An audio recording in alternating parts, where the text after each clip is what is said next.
Então, antes de tudo, já saudando a todos, boa tarde, né? Acho que eu vou só melhorar aqui a luz, a questão da luz aqui. Isso, Boa tarde. boa tarde.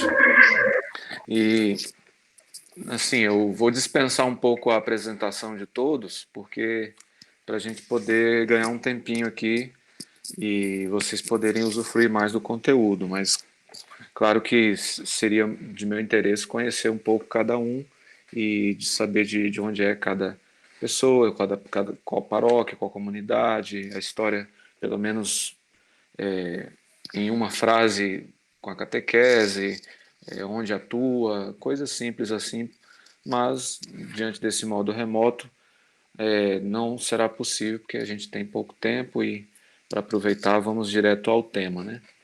Bom, a minha apresentação é muito simples e rápida. Sou o Padre Cícero, estou aqui na administração da paróquia Nossa Senhora de Nazaré, sou administrador paroquial e tenho aqui provavelmente 8 a 9 meses, desde que o antigo pároco se foi transferido por uma missão que a igreja lhe confiou, que foi a missão no episcopado, e eu assumi aqui a paróquia desde de agosto do ano passado. Não sei se todos sabem, mas eu, eu atuava no seminário, na formação, e foram praticamente 9 anos junto à formação, junto a, ao seminário maior, mas especificamente o seminário propedêutico, que é o seminário responsável pela etapa inicial da formação, né? É como se fosse o noviciado, mas para os padres diocesanos nós chamamos de propedêutico, né? Bom, é isso. Acho que brevemente uma apresentação bem simples. Nós vamos falar sobre o tema do profetismo.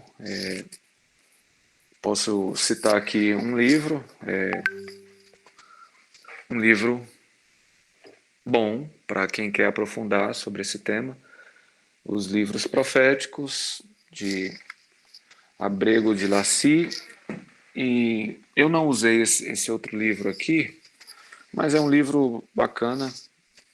Eu só vou citar porque acho que a maioria aí deve ter a chave para a Bíblia, para entender um pouco cada livro específico da Bíblia, né? O nosso tema ele está dentro da teologia bíblica. E já me antecipo, não sou teólogo bíblico, a minha intenção aqui não é fazer um aprofundamento grandioso, sou um padre de paróquia e mesmo tendo atuado no seminário, não significa que eu domine o tema na sua profundidade, né? É um tema sobre os profetas que a gente vai poder estudar ou para quem já teve contato, memorizar. Então, primeiro, vamos entender que a palavra, vocês sabem, Antigo e Novo Testamento, mas para os judeus, precisamente eles dividiam em três partes, né? Pelo menos o Antigo Testamento eles dividiam em três partes. A lei, que é a Torá. Segundo, os profetas, que nós chamamos de Nebim,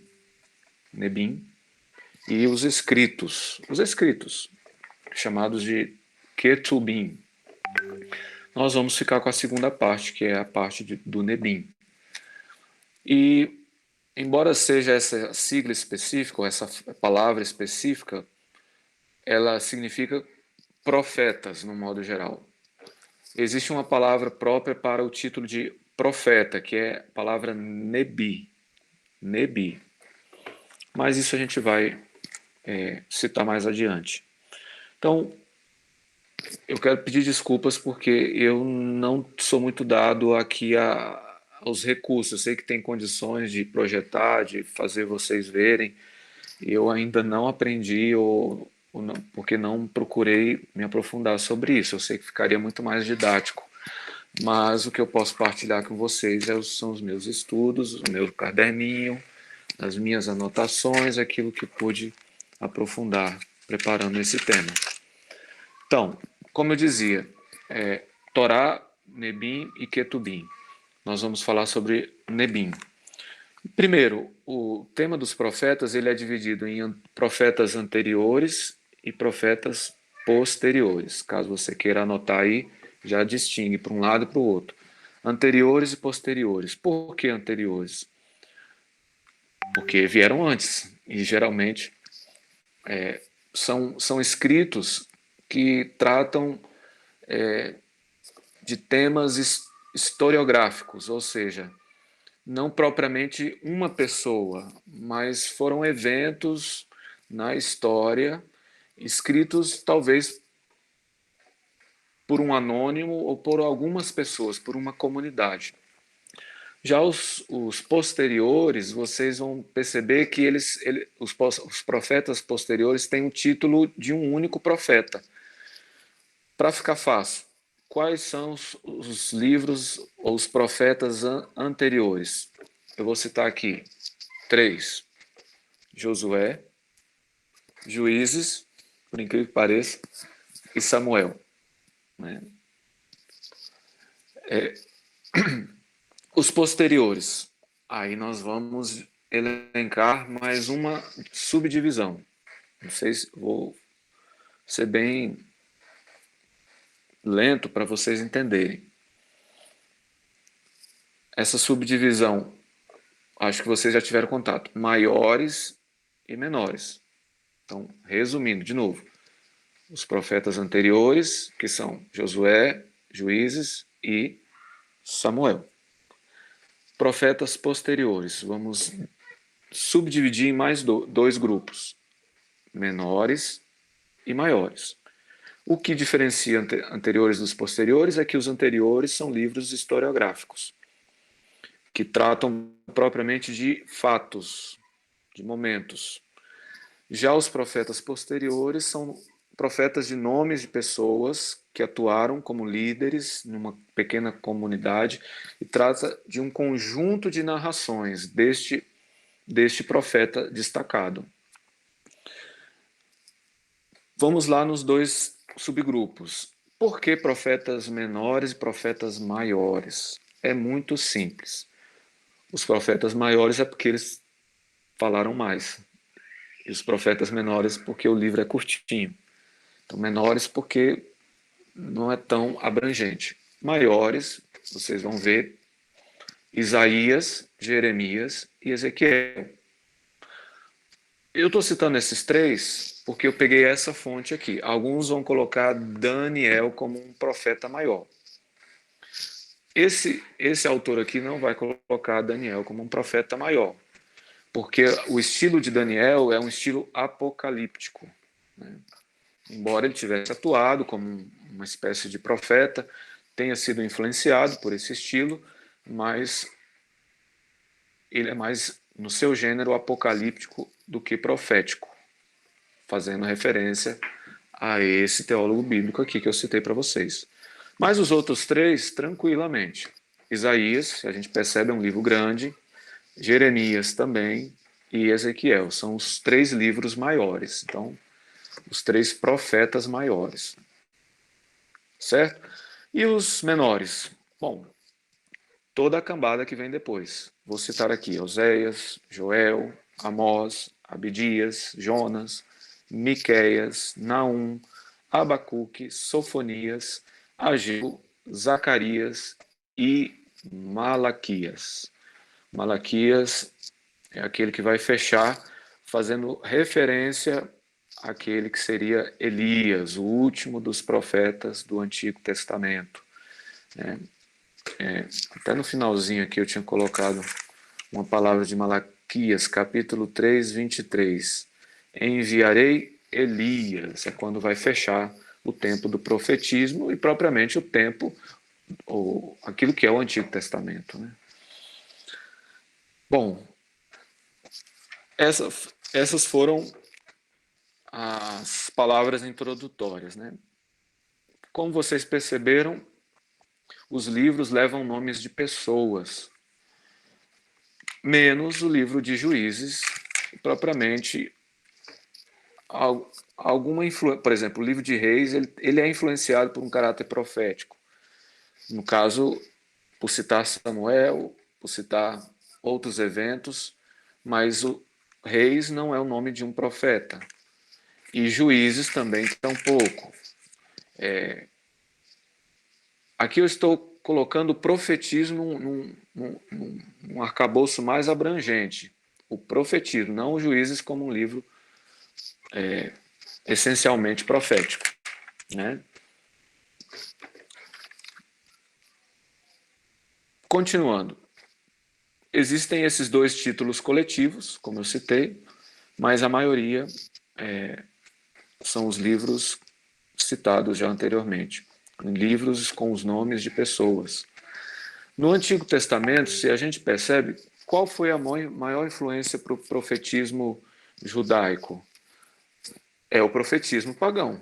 Se a gente estudar algumas civilizações antigas, a gente vai perceber que existiam os oráculos, os magos, os adivinhos, né? Pessoas que se destacavam por ter esse carisma diante dessa pequena comunidade ou tribo que seja. Né? Era uma espécie de feiticeiro, aquele que tinha a função da cura, a função da palavra, da exortação, da correção. Né? Então, posso citar aqui o profetismo egípcio, o profetismo da Assíria e outras comunidades. Até mesmo aquilo que nós percebemos lá na civilização grega, romana, existiam, como eu disse, aqueles homens que exerciam essa função de oráculo, ou seja, falar em nome de alguém, ou de uma divindade, ou falar diante da divindade. O profeta, ele apresentava diante da divindade as palavras humanas e vice-versa. Ele também tinha a função de traduzir a palavra da divindade para os homens. Então, profetar, que é, que é traduzido utilizando ali o fonema do PH, profeta, né? Em vez de CF com PH, significa falar em vez de. Como disse, ser porta-voz de alguém. Falar em voz alta. Falar diante do outro, ou desse outro grandioso que nós entendemos ser Deus. Então, é isso, gente. Mais um ponto aí a se destacar. A origem da palavra profeta, né? Que vem aí da influência pagã. E no meio de Israel foi surgindo os profetas também? Sim, porque eram pessoas que, que oravam, que estavam buscando a Deus intimamente e falavam, exortavam em nome dele diante da comunidade, diante do povo. Existem outros vocábulos que aparecem na Bíblia para designar a palavra profeta, como, por exemplo, aquela que eu citei, a primeira, Nabi, né?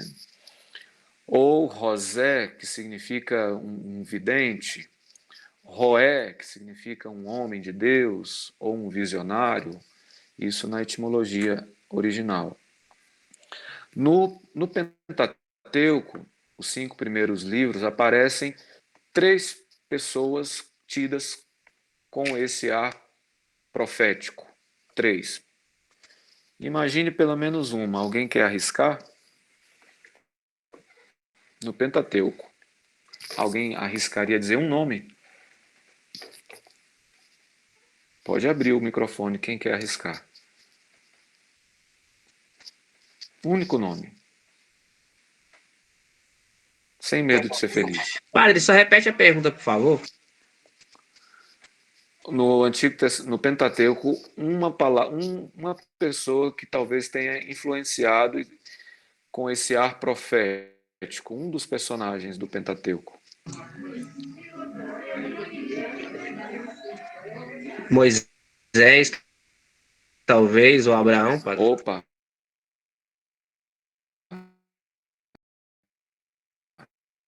Abraão. Alguém arrisca? O profeta Elias? no Pentateuco, os meus livros. Já escutamos Abraão. Vou chutar mais um aqui, chutar certo. Arão.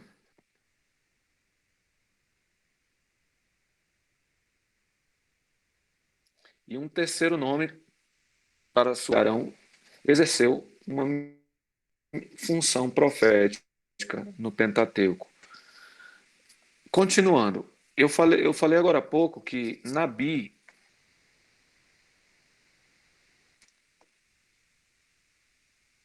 é o significado de profeta ou vice-versa, né?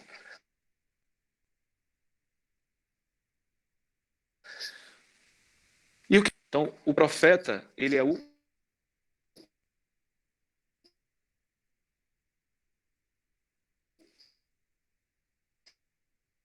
chamado.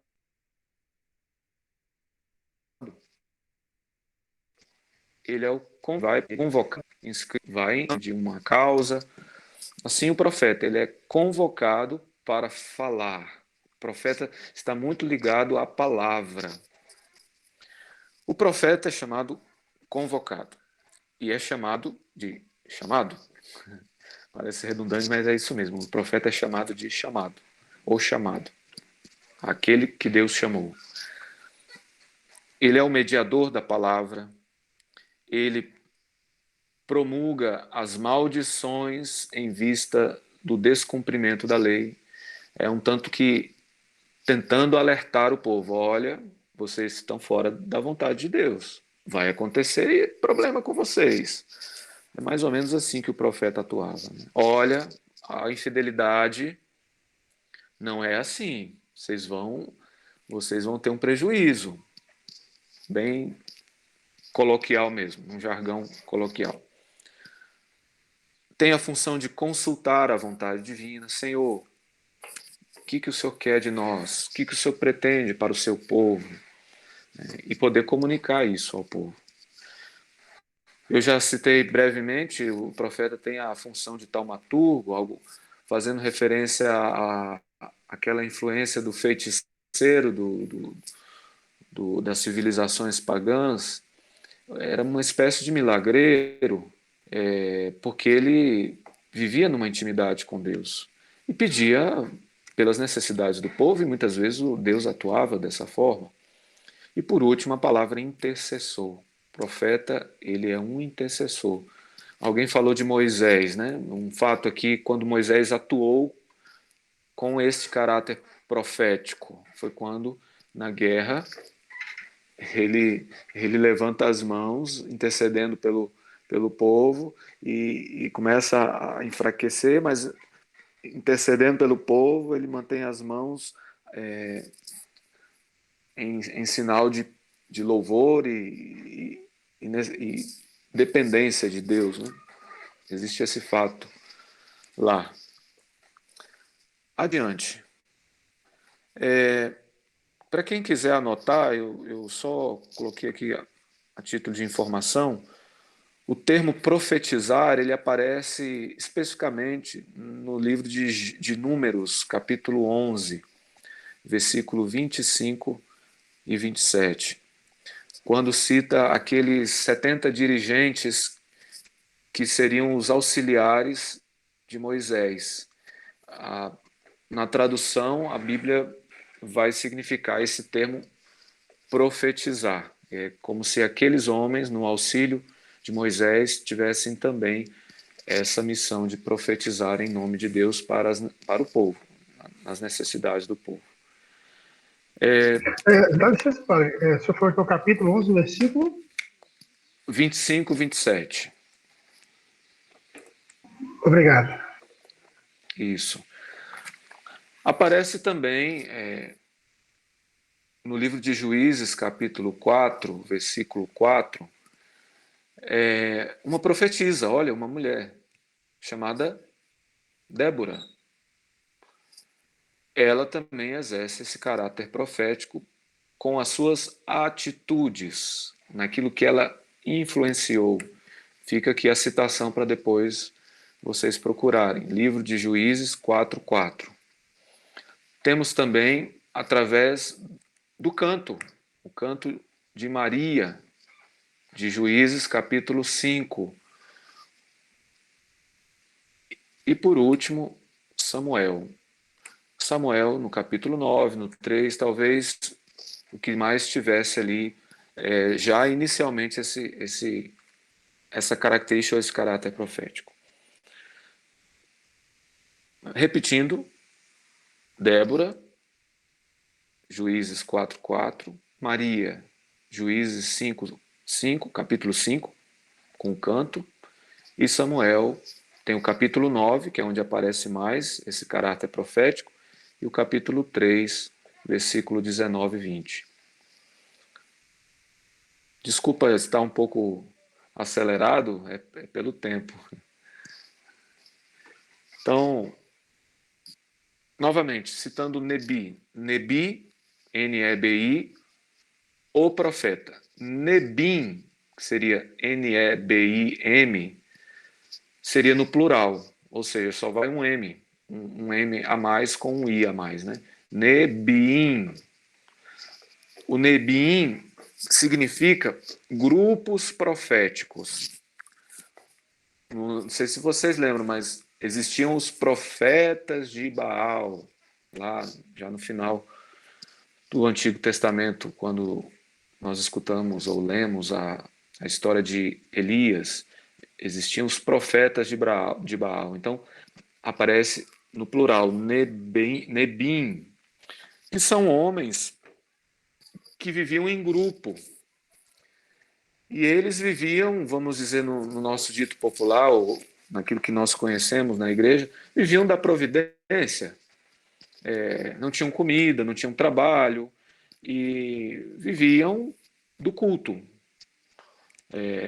Usavam geralmente música para alcançar aquele êxtase e consultar o Deus dele. Bom, se é no paganismo, o Deus deles. Então, na monarquia aparece já diferente, com Davi, lembra do profeta Natã? Então, já na monarquia há uma distinção. Aparece uma pessoa em nome de todo um grupo profético, ou seja, aparece um Nebi em nome de todo um Nebim. Ele tem um protagonismo, ele se destaca diante dos outros. E aqui eu posso citar especificamente Elias. Geralmente Elias, já saindo um pouco da linha, Elias já era um homem solitário. Depois a gente vê Eliseu, que foi o seu seguidor. Então, no judaísmo, houve essa distinção para o paganismo. Eram homens, né, os profetas, dentro da história da salvação, eram homens mais solitários, da monarquia para cá. Né? No paganismo, não. Esse conjunto ele é destacado.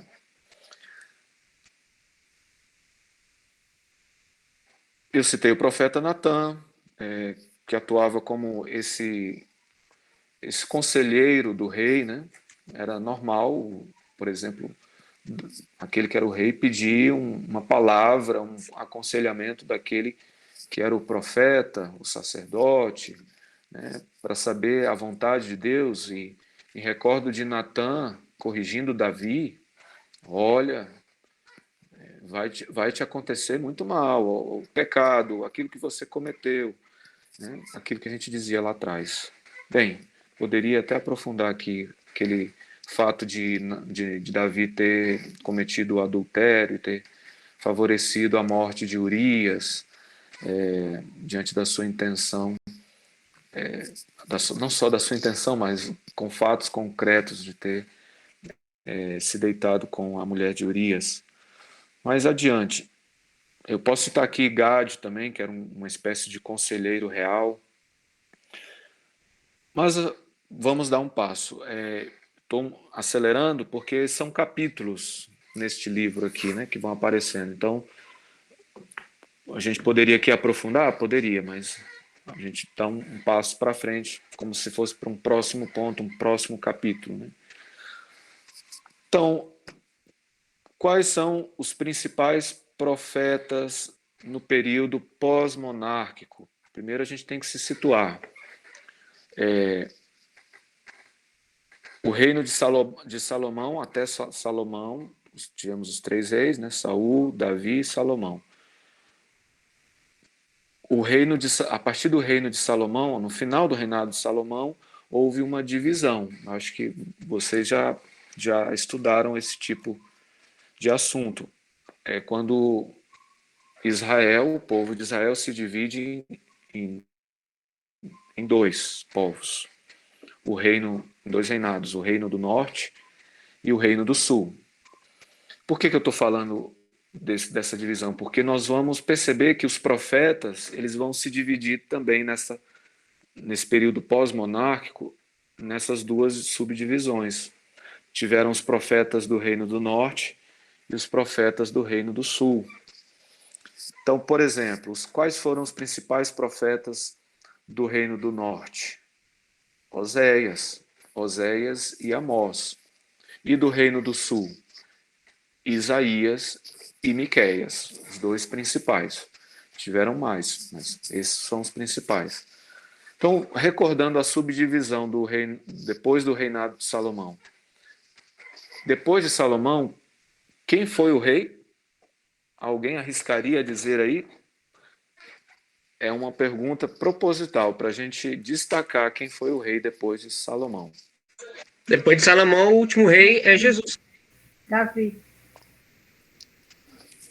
Davi foi antes. Depois, vamos ver quem arrisca e quem acerta. Vai ganhar um bombom do coordenador.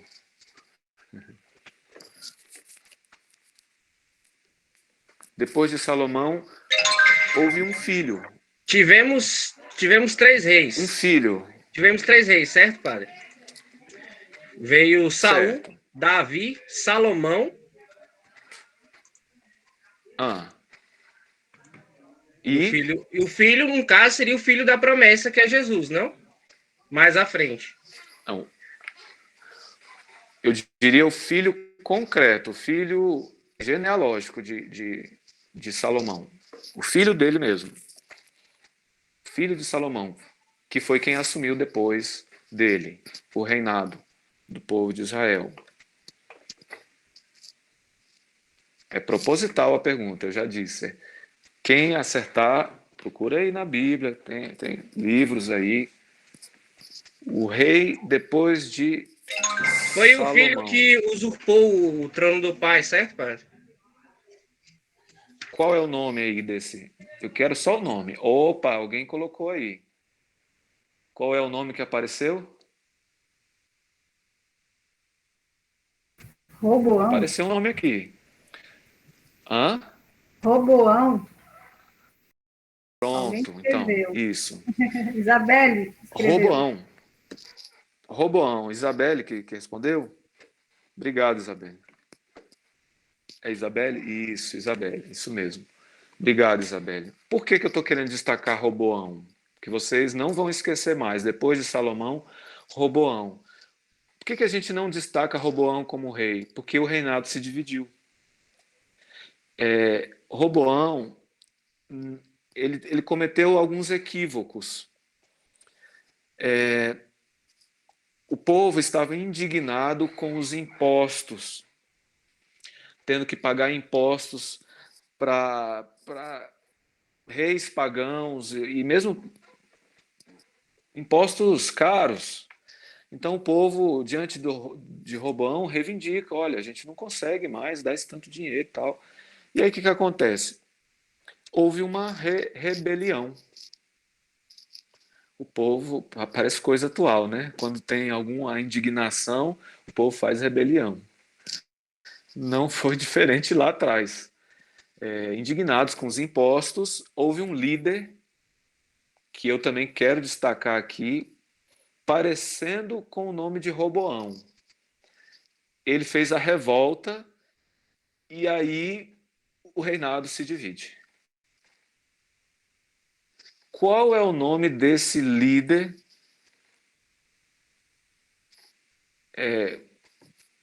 por influência dele, houve essa rebelião e logo a divisão em dois reinos. E esse líder ficou sendo o rei do norte, o primeiro rei do norte. É só procurar na internet aí. Jeroboão. Pronto, é isso aí mesmo. Jeroboão. Ele foi o primeiro rei do norte. Já o povo de Israel já estava dividido, não estava mais unificado.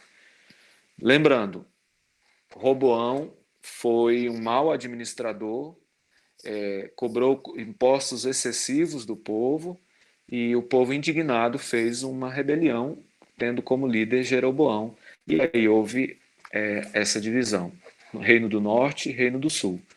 Reino do Norte com o nome de Israel, tendo como capital, aí olha como vai ajudar a gente a entender muita coisa, tendo como capital Samaria. Lembram que os samaritanos tinham uma rixa com os judeus, entendem? Então, a capital do Reino do Norte era Samaria. E qual é o nome do Reino do Sul? Judá. Qual era a capital de Judá?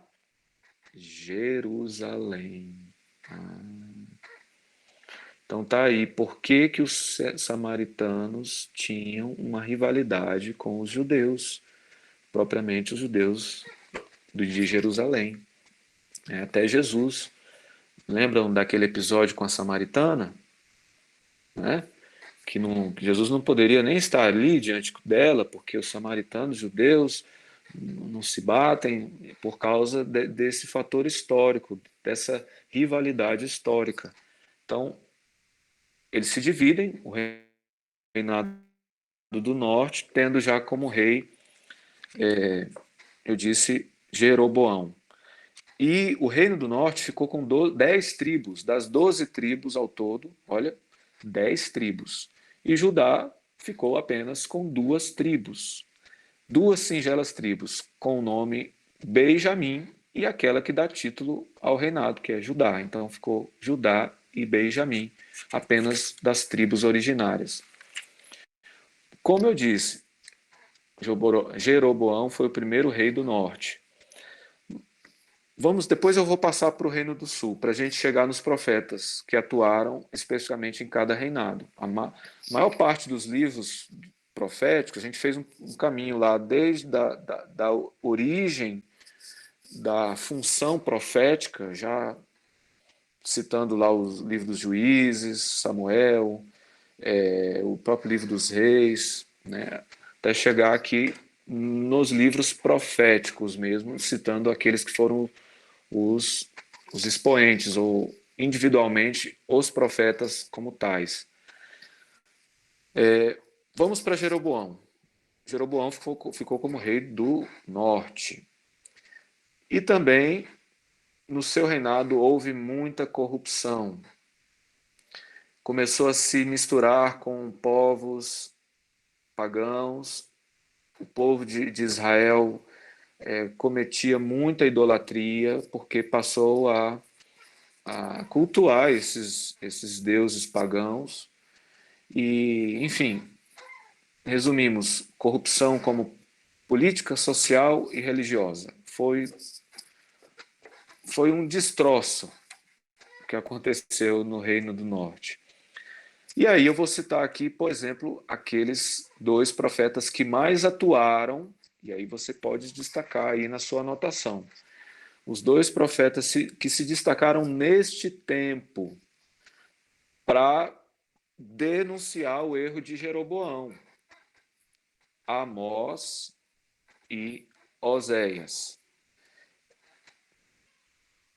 A gente poderia aprofundar aqui, qual é o estilo de Amós, qual é o estilo de Oséias? Poderia, só que eu só quero dizer, para ficar bem fácil de entender, eles foram os 2 profetas que denunciaram essa corrupção no tempo de Jeroboão.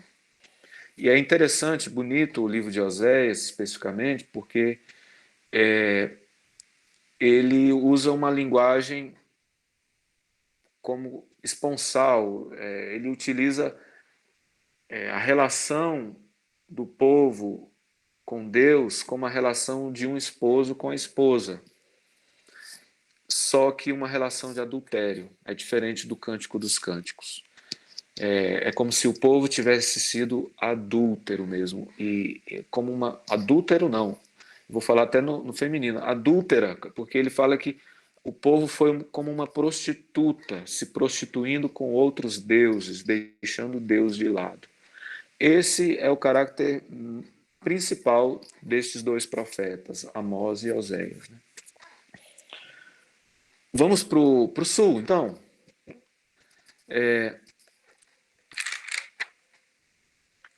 Isso.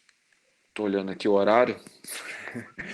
Vamos ver se dá tempo aqui, pelo menos para essa introdução, para depois vocês poderem fazer um estudo.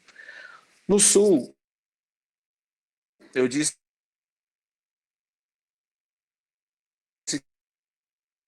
que existe a capital, que era Jerusalém. Então, bem, porque o povo passou a deixar de ir ao templo. Como que se, Deus permitiu, olha o que está acontecendo, como se Deus não tivesse presente. Muitas pessoas passaram a se desviar da fé e a deixar o templo. Até fazendo referência ao Reino do Norte, que não tinha templo, eles fizeram um lá em Betel, mas isso fica para o aprofundamento de vocês. Improvisaram um templo para dizer que ali, e até improvisaram deuses de ouro, né? A espécie, a exemplo daquele que foi o bezerro de ouro lá com Moisés, foi parecido, muito parecido. Foram dois bezerros, né? Enfim, aí vocês podem aprofundar depois com relação ao Reino do Norte. No Reino do Sul tinha essa questão do templo. Então, olha qual é a especificidade dos profetas do Sul: fazer com que o povo volte para o templo. Significava fazer com que o povo voltasse para Deus. Então tem um caráter bastante litúrgico. As infidelidades do povo significavam que eles não iam mais rezar, que eles não mais se encontravam, não mais cultuavam, não celebravam mais os salmos, entendem? Então, vão surgir, na sua maioria, né, profetas que vão fazer essa espécie de denúncia. Povo, olha, volte para o Senhor, bem assim, volte para a casa de Deus, volte para o culto. E aí eu queria destacar essa questão da idolatria. Realmente são profetas que fazem esse alerta diante do povo que se deixou contaminar pela influência dos povos pagãos. Enfim, adiante. E eu elenco aqui três tipos de profetas. Né? Os profetas antes da queda, a queda que eu falo do exílio. Os profetas durante o exílio e os profetas do pós-exílio. Então, repetindo, além daqueles que foram os profetas do norte, que eu já citei, temos os profetas do sul, com todo esse caráter emergencial de fazer denunciar a infidelidade do povo e o seu comportamento idolátrico por não estar mais ligado ao culto no templo e também a esses.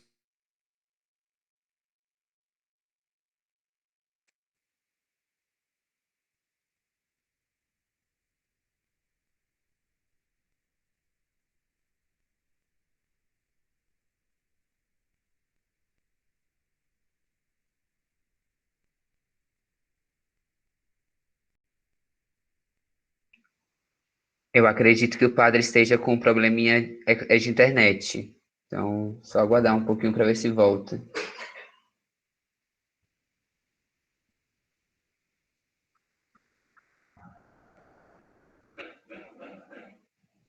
Acredito que a internet do padre caiu. Só vamos esperar um pouquinho, tá, gente?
Aí, alô,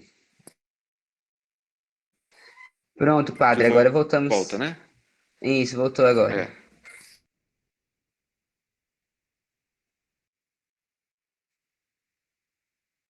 Vamos lá, para concluir, né? Para concluir mesmo, temos aí 10 minutos para concluir. Do exílio, profetas no exílio e profetas pós-exílio.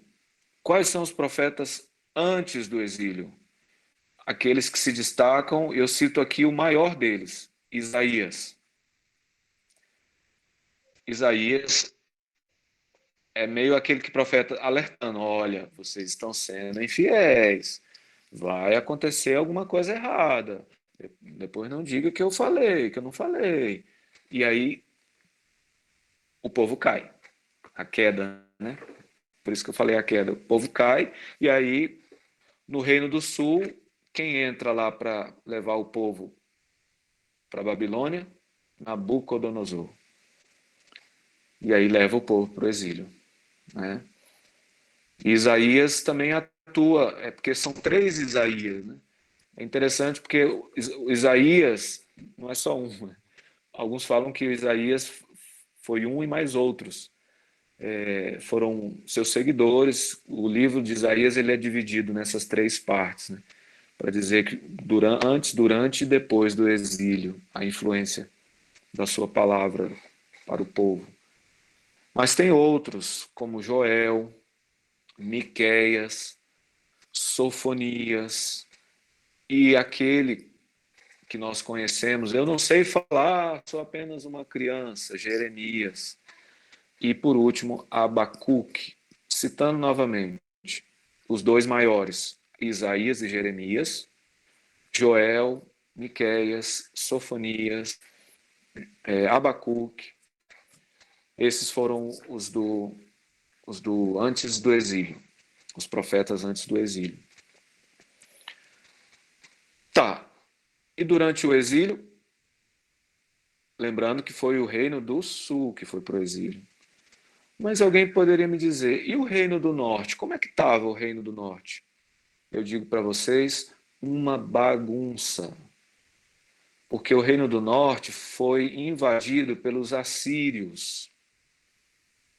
Então lá foi outra coisa. A influência pagã foi bem mais forte. Mas, enfim, outro capítulo à parte que exige um outro aprofundamento.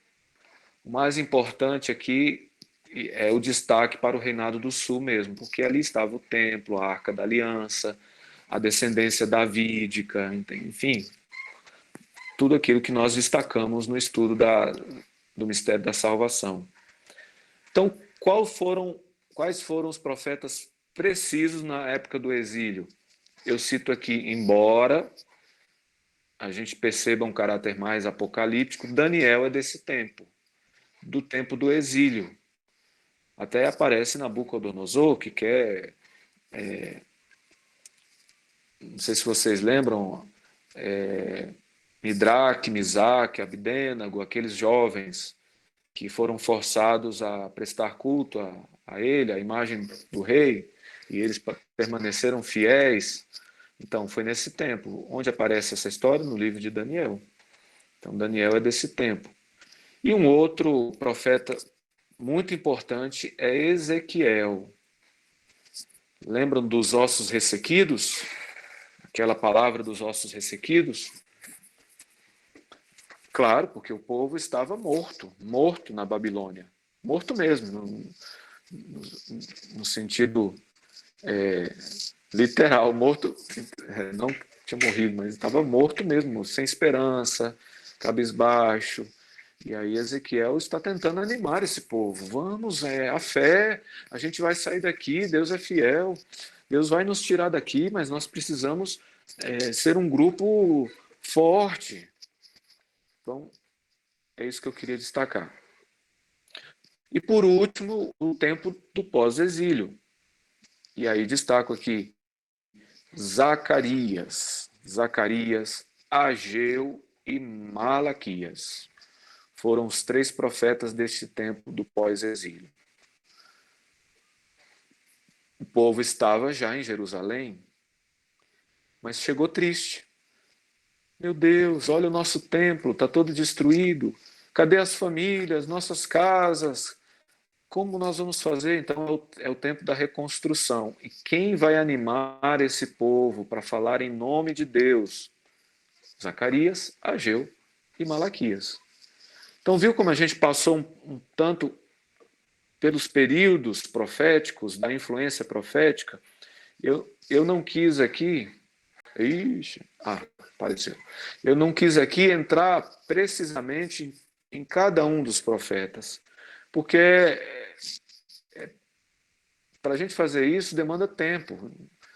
Só Isaías mesmo, como é chamado de o quinto evangelho, né? Isaías, é muito estudo, tem detalhes, tem coisas bonitas e demandaria mais tempo. Mas o importante é a gente saber aqui que Isaías foi um profeta no período antes do exílio, e que ele estava tentando fazer com que o povo não se desviasse da fé e se deixasse contaminar pelo culto pagão, já que estavam desanimados, não iam mais ao templo fazer suas oferendas, enfim.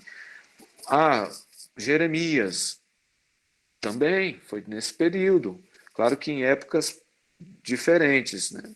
Mas foi antes do exílio. Zacarias, como eu citei, qual a especificidade de Zacarias? Ele estava tentando animar a reconstrução do templo e do povo conforme as tradições judaicas, porque o povo estava destruído, sem esperança e sem confiança mais em Deus. Então, eu passei um pouco assim nessa vertente histórica para destacar os períodos, os nomes dos profetas e a gente se familiarizar com esses nomes.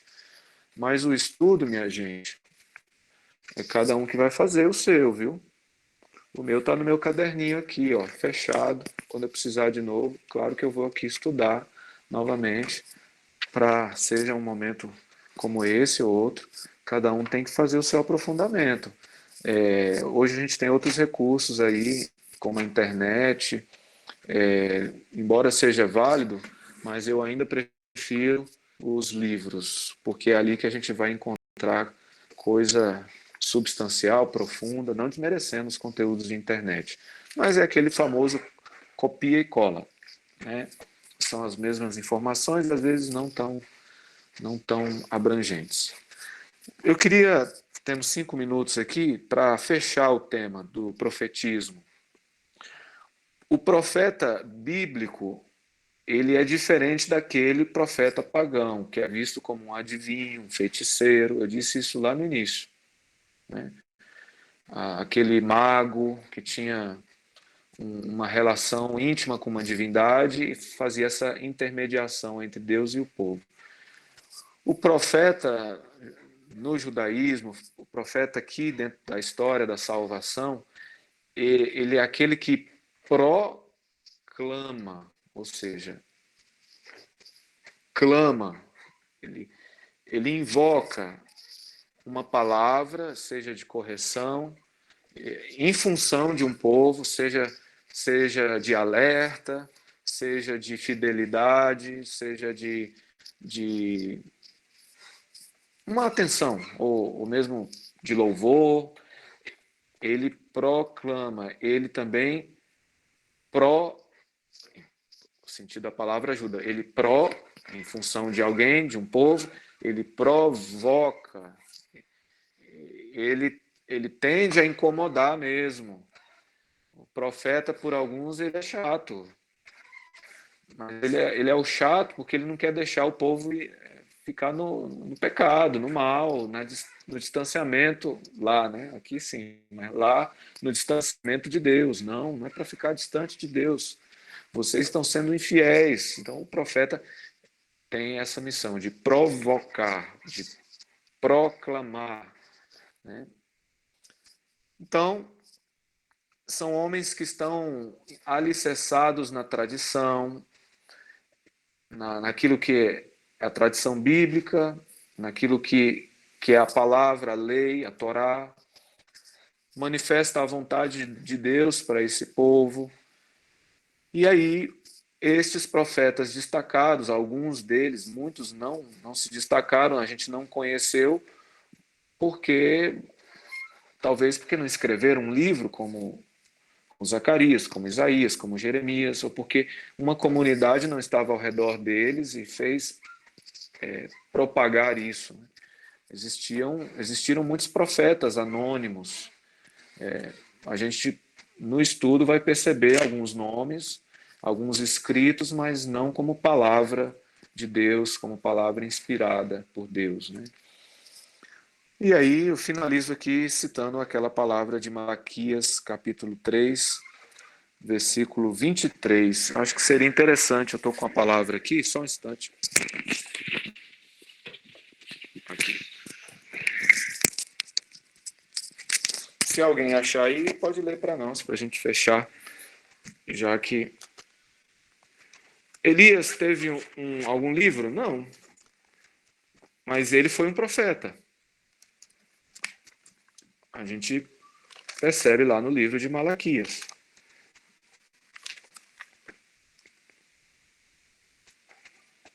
Fazer igual. Amém ou misericórdia, né? Vamos lá. Zacarias, Malaquias, o último dos profetas aqui. Os profetas que escreveram, né? Capítulo 3, versículo 23. Eis que vos enviarei, é justamente o finalzinho do Antigo Testamento. Eis que vos enviarei Elias, o profeta, antes que chegue o dia de Yahvé, grande e terrível. Ele fará voltar o coração dos pais para os filhos e o coração dos filhos para os pais, para que eu não venha ferir a terra com anátema. Esse Elias aqui, no caso de Malaquias, já não é o Elias, mas é o novo Elias, que na nossa consciência e aprofundamento a gente sabe que foi João Batista, o último dos profetas, né? Esse Elias citado por Malaquias é aquele que virá, já que Malaquias está fechando esse período profético. Bom, minha gente, poderia falar muitas outras coisas, mas não quero ser desobediente ao horário. E aí eu passo a palavra para o responsável, agradeço e queria finalizar, já é 3h em ponto, com uma Ave Maria. E aí a gente abre, se tiver tempo, para perguntas ou para a próxima atividade, mas fechando no horário, porque eu entendo que vocês têm uma programação. Ave Maria, cheia de graça, o Senhor é convosco.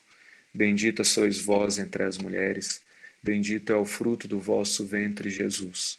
Santa Maria, Mãe de Deus, rogai por nós, pecadores, agora e na hora de nossa morte. Amém. Eu agradeço aí a paciência, eu vi que muitos estiveram anotando, realmente a minha intenção era provocar, usando aí a palavra dos profetas, provocar que vocês fizessem por esforço suas anotações. É muito fácil chegar aqui, ou distribuir uma folha, ou dizer o nome do site, vocês nem lerem, né, na verdade, só anotar onde buscar, mas estudo é isso, é você pegar, anotar, a pessoa fala, você se esforça, faz a sua anotação, faz um apontamento, uma anotação à parte, e assim você vai adquirindo conhecimento. Obrigado pela oportunidade, me valeu, está aqui, ó, já é meu, o conhecimento está aqui e aqui. Agradeço a oportunidade, fico à disposição para outros convites, outras oportunidades. Deus abençoe, fico aí, passo a palavra para vocês. Se tiver alguma pergunta e tiver tempo, eu estou aqui disponível. Obrigado, padre, né, pelo seu sim, né, também o seu tempo. Realmente foi um momento muito rico para nós, né? Então, assim, realmente fica o nosso agradecimento, né? Então, muito obrigado, né, pelo senhor ter vindo hoje, né, falar com a gente sobre esse tema tão rico, né? Que particularmente eu aprendi muitas coisas as quais eu não sabia, né? E eu já tenho um tempo já de catequista, né? Então, realmente foi muito válido. Muito obrigado, padre. Então, muito obrigado mesmo. Pessoal, tem alguma dúvida? Obrigado vocês. Alguém quer perguntar alguma coisa?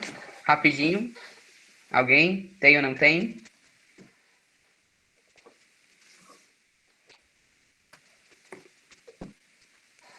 Acredito que Eu vou não tenha, colocar, padre. Então... pode falar, ó, padre. vou citar, colocar aqui para vocês, para quem quer aprofundar sobre os profetas. A linguagem não é fácil, já antecipo, é uma linguagem de teologia bíblica. Fica aí a indicação para vocês onde recorrer o estudo dos profetas. O que eu acho legal aqui? No final do livro, ele tem uma cronologia, ó, dos reis. É muito bacana. Aí, se vocês olham aqui, de um lado tem o rei de Israel, o período do rei de Israel, e o rei de Judá, quando houve aquela divisão que eu falei. Tá vendo? Ó, o primeiro rei de Israel, dividido, do reino do norte, Jeroboão. Aí, paralelamente, quem foi o primeiro rei de Judá? Aqui está dizendo Roboão, mas ele fica pouco tempo, e já quem assume é Abdias, no reino do sul. E aí eu achei bacana esse calendário, porque aí ele vai comparando na sequência quem foram os reis do norte, do sul, até chegar lá na queda, que aparecem três reis destacados na história. Ezequias, Manassés, aquele que foi o desastre, Josias, Joacás e, por fim, Joaquim. E Joaquim e Sedecias foram os que mais contribuíram para a queda e o exílio na Babilônia. Se ficar pelo menos o nome de Sedecias, está bom. Esse foi o principal, que foi o último. E aí houve a ida do povo de Judá para o exílio na Babilônia. E o do norte, o reino do norte, como eu disse, ficou lá influenciado pelos assírios, né? Bem, eu já estou voltando para o tema. É isso. Valeu, muito obrigado. Deus abençoe. Até a próxima.